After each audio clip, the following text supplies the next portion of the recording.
In the year 139 of the 11th Phoenix King, the fate of Ulthuan hung in the balance once more. The Dark Elf army was large beyond counting, bolstered both by fell allies from the Old World and by the Witch King's terrible sorceries. Yet the High Elves possessed the courage of desperation. They knew that defeat here would doom not only their fair land, but also the entire world. Wrathful at the failure of his assassins to slay the Everqueen, the Witch King loosed his demon Ninkari to hunt her down. Tyrion held the Keeper of Secrets at bay, but the prince was overmatched and saved only when Teclis arrived and banished the demon. Cloaked by Teclis' magic, the trio reached the shores of the Inner Sea.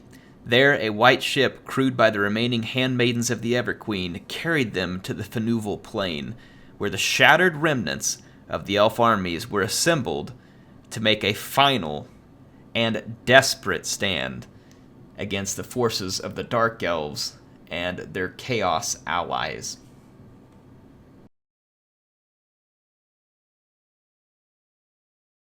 Alright, so I gave you the intro, and welcome to the Battle of the Finuval Plain. This was a 2v2 fought in my community night stream that happens every Tuesday at 8 p.m. U.S. Central. I understand that's not the best time for the folks in Europe, but it's about all I can do right now. Anyway, every Tuesday we pick a theme, and this week's theme, as you might have been able to tell from the intro, was going to be lore-focused 2v2s. And so that's exactly what we have here. So the Battle of the Finuval Plain, as we're representing it here, is going to be Avalorn and High Elves, and that is led by Alariel and Teclis, versus Norska, led by Wulfric the Wanderer, representing the forces of Chaos, and the Supreme Sorceress, Lore of Death, leading the Dark Elves. So this was a battle for the survival of Lothern, and we will see whether or not the lore plays out. And I honestly actually don't know who won the battle in lore, but yeah, so we'll see who wins this one. We make our own lore here. Let me give you a quick rundown of the armies. The Norscan army is a whole bunch of marauders up front. There are a couple of ice wolves over here on the right-hand flank. Wulfric the Wanderer on a chariot.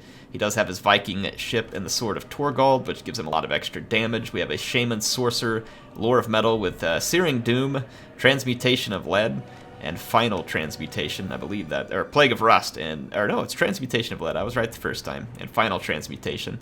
There's a couple of Marauder Champions. These are going to be heavily armored, very good against low armor units, and then we have some Famir Warriors with great weapons. These guys are anti-large and anti-armor, along with Armor Sundering and magical attacks. They are brutally effective. There is an armored Skin Wolf. For the front line of the Dark Elves, we're going to have a couple Bleak Swords, Dread Spear, and a Blackguard, and they are protecting 4 units of Dark Shards and a Death Hag, along with the Supreme Sorceress. There's a Reaper Bolt Thrower and the Chill of Sontar. The Dark Elves have also Vanguard deployed. Some Shades with dual weapons, quite good in an infantry fight after they've expended their ammo, and their ammo is armor piercing.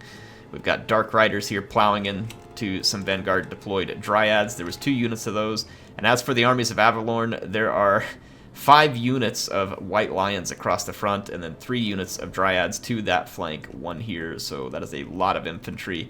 And then there is a Tree Man and 2 Tree Kin. So a lot of infantry killing power for Avalorn. That's obviously their purpose here. Alariel supporting with Shield of Thorns, Earth Blood, Star of Avalorn.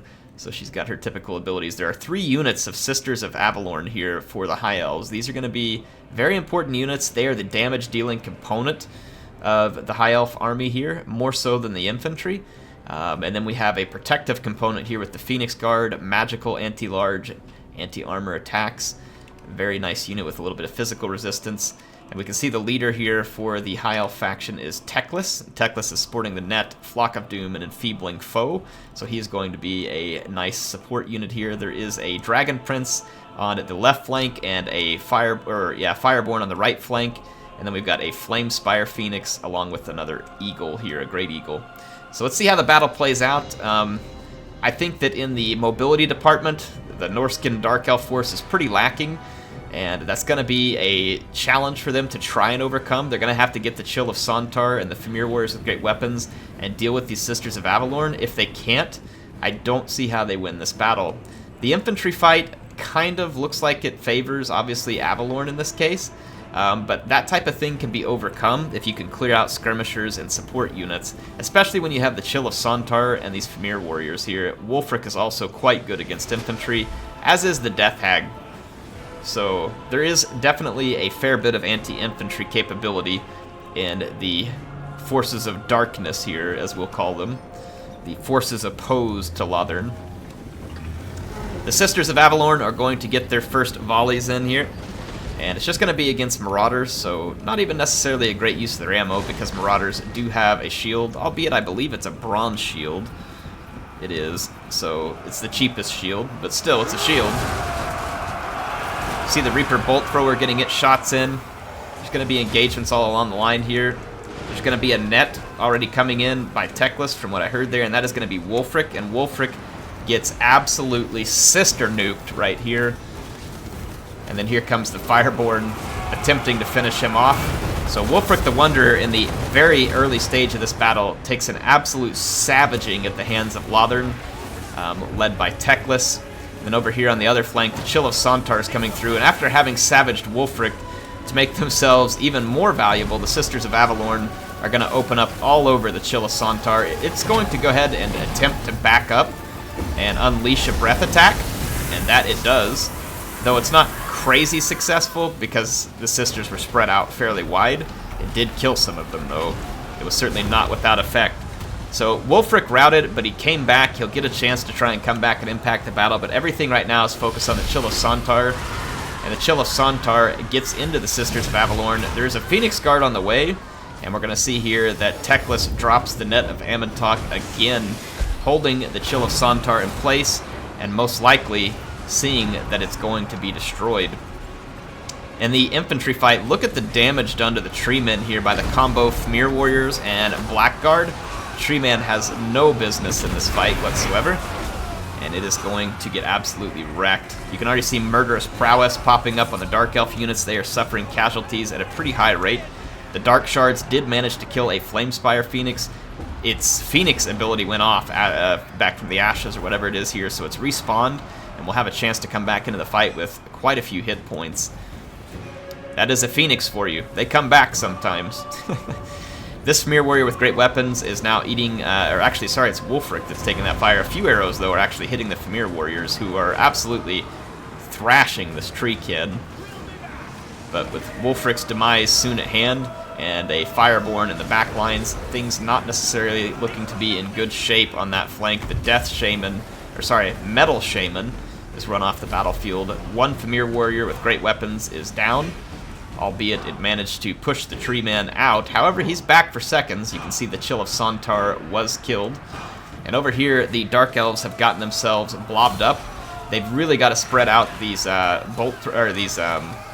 Dark Shards. These Dark Shards, had they closed the distance, now granted they would have been in a bit of danger, but had they closed the distance and used the Blackguard for cover, along with these Skin Wolves, they definitely could have mowed down the Sisters unless the Sisters pulled back, but now, because they're out here, they were slowed down by White Lions that really shouldn't have been doing that, and now they're going to be caught by Dryads, which is just another bad situation for these Dark Shards. So the Dark Shards not being used to their potential, and you can see the regrouped Flamespire Phoenix, although killed by the Dark Shards, came back to kill the Dark Shards. And here you can see the Reaper Bolt Thrower is targeting Alariel. It wants to take the Queen out of the sky. I don't know if it has enough ammo to do so. Another net coming off here, holding the Blackguard in place. Actually, it's not the Blackguard, it's the Marauder Champions. Just looked like, well, man, it almost looked like both there. It is, because it's overcast, my bad. So it held both units in place, if I just open my eyes there. The Sisters of Avalorn have paid huge dividends in this battle for Lothern, and, you know, they obviously can be either a clutch or a liability. And in this case, I would say that it was the former. Tree Man does go down to the Skin Wolves. The Skin Wolves, though, not in a great place in life. The Death Hag is going to come try and help them out, but now she becomes the focus of fire for the magical arrows of the Sisters, and not looking good. The Death Hag is out. You see the Skin Wolves trying to get back there and kill some of the Sisters. The Supreme Sorceress is still alive, but the battle very much turning in favor of Lothern, as the Dark Elves and Norska took too much damage. with their key units. The leadership is gone for the most part. And the High Elves and Avalorn successfully defend Lothern. So Lothern will stand to see another day. Thank you to the players who participated. And I hope you all enjoyed this as a bit of something different for me to do. I thought it was a heck of a lot of fun to do these, and hopefully y'all can help me come up with more fun ideas for community night. This was a great one, and I've got a few more of these battles too if you all want me to show it. Like I said, this one was the Battle of Finuval Plain. You can go read more about it if you want to kind of see more about how it turned out and more who was actually there character-wise. Obviously, we're not aiming to do some type of perfect recreation. We were just doing it themed after that. So if we take a look at the players here, Dawn Shield and Veracity on the Dark team, and then Semperfi 616 and Reptile King on the High Elf team. And so, yeah, Dark Elves with Dawn Shield just didn't get the work out of these Dark Shards that he needed to. Had he been able to get more from them, I really feel like these units should have been pushed farther forward and used to pressure the Sisters. And they needed to come forward sooner so that you don't take fire on key units like the Chill of Sontar, the Blackguard, Death Hag. If you push those things forward, get the skirmish fight going, or force the Sisters back further where they don't command the battlefield. The Sisters do have better range by a fair bit, but the shields and the numbers here were in favor of the Dark Shards, and they really needed to close that distance. And then maybe you can swing the Shades in way back behind, and if the Sisters do push back, they find themselves in trouble from some Shades and Dark Riders potentially. But where they or Vanguard deployed, they were seen immediately by the forces of Avalorn. So Veracity here with his Chaos forces led by Wulfric. And so a lot of Marauders and other units here. I do like the pick of the Familiar Warriors with great weapons. These guys have some pummeling anti-large power, whereas Wulfric represents significant anti-infantry power. So a fairly well-balanced build, albeit no skirmishing here for a Norska. But understandably, they wouldn't want to be doing a ton of skirmishing up against the High Elves. So not that mysterious of a pick. And then for Avalorn here, led by Semperfi, the pick of all these White Lions obviously gave them a pretty significant infantry advantage. And then Dryads are always good against low armor units, and they're fairly quick moving. They also cause fear. I like how they were played on the flank. That's just a better place for them to play. And then a little bit of mass here added by the Forest Spirit units. Reptile King repping Teclis here. Very small, very elite army. And this was the army that was meant to do the tremendous damage. And indeed, the Sisters of Avalorn did do tremendous damage. The kills are somewhat deceiving here, as the damage done by the Sisters of Avalorn was really the very impressive part, in my opinion, during this battle. So anyway, hope you all enjoyed this one. HeirofCarthage signing out for now. Hope to see you all soon with some more Total War Warhammer 2 battles.